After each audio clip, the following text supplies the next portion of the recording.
ശിഹാബുദ്ദീൻ പൊയ്ത്തുംകടവിന്റെ ഒരു സ്റ്റോറി ഉണ്ട്. അതില് അദ്ദേഹം ഒരു അച്ഛനെ കുറിച്ച് പറയാ.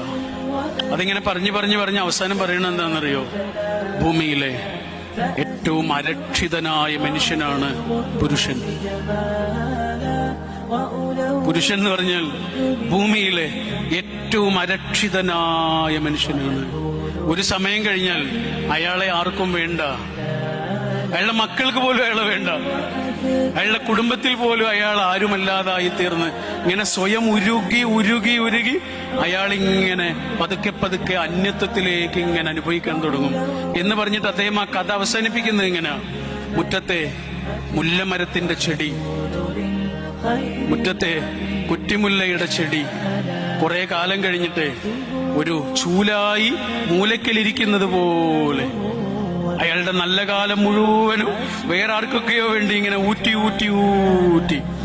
പതുക്കെ ഒരു ചൂലായി ഇങ്ങനെ തിരസ്കരിക്കപ്പെടുന്നത് പോലെയുള്ള ഭൂമിയിലെ ഏറ്റവും അരക്ഷിതനായ മനുഷ്യനാണ് പുരുഷൻ.